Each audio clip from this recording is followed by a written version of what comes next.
From now on, I want this house to contain nothing but friendship and love and warmth. Warmth would be an excellent start. Thomas, your bride is frozen.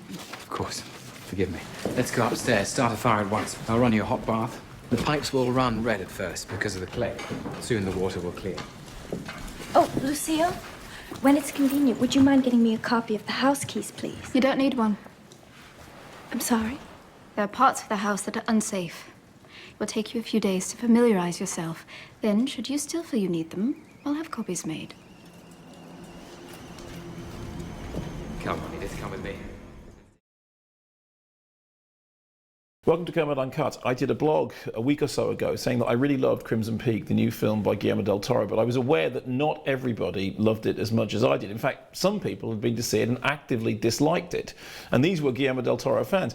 So I asked whether any of you could explain, if you'd been to see it and didn't like it, tell me what it was you didn't like about it. Also, if you'd seen it and loved it, let me know as well. Well, we had loads of response to this, and I want to break these down into categories of some of the reasons why some of you didn't go for Crimson Peak.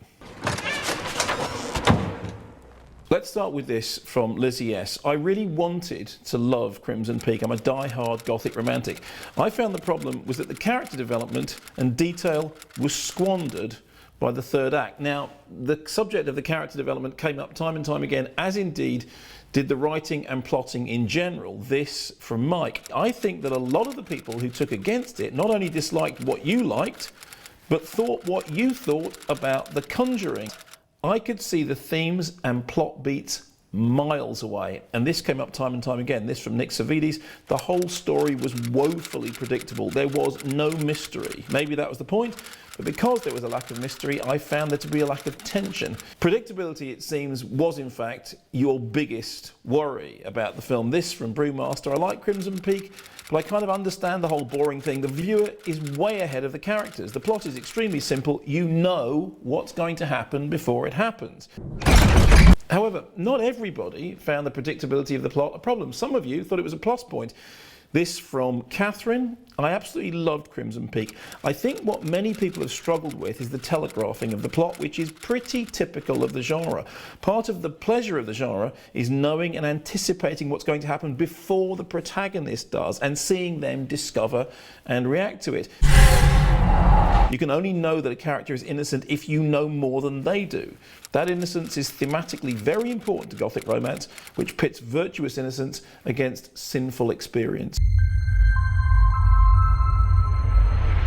Something else which came up time and time again was the marketing. How much the marketing of Crimson Peak didn't actually reflect the film, and many of you have an issue with this. This, for example, from Baby Dude. I don't know if it's his decision or the studio's, but Guillermo del Toro's films are often deceptively sold to audiences to look like a different film than they are. I think that's why people are upset about Crimson Peak. It's being marketed as a horror film when there's more to it than that. You couldn't leave me. You wouldn't. I can't.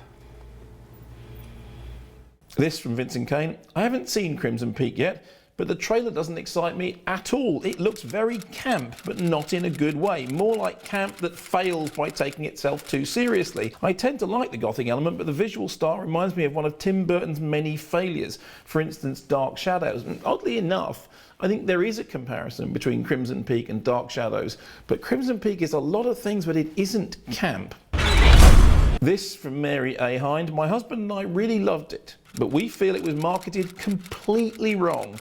It was more of a rich murder mystery than a bog standard jump scare ghost film. The ghosts didn't really pose much danger to the lead character, but the trailers led you to believe otherwise. Now, many of you said that whatever problems you might have had with the story or the characters, you loved the design, you loved the costumes, you loved the sets.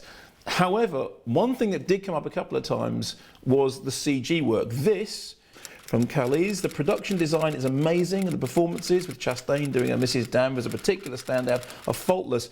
But I'm still not buying CG ghosts, and these are the worst since Mama. That's what ruined it for me. I have to say, this baffles me. I thought the way in which they worked the CG with the physical special effects was brilliantly done. Funnily enough, I don't think the film was shackled by CG. I think what Guillermo had done was kept it physical whenever he could, but clearly not everyone thinks the same. Now, those are a lot of criticisms. However, many of you loved the film as much as I did. Here, just as some counterbalance, are some positive responses. This from Nick Goulding. Crimson Peak is a shining star in an otherwise mediocre year for movies. I think this is so closely related to Pan's Labyrinth, it could almost be considered a spiritual sequel. And I want to end on this comment from Logan. I absolutely adored Crimson Peak. The performances were fantastic, especially by Jessica Chastain, who delivers one of my favourite performances of the year so far. Crimson Peak is deeply moving, strangely sinister, romantic, lavish, and just genius. We try to maintain the house as best we can, but with the cold and the rain, it's impossible to stop the damp and erosion. And with the mines right below, well, the wood is rotting and the house is sinking.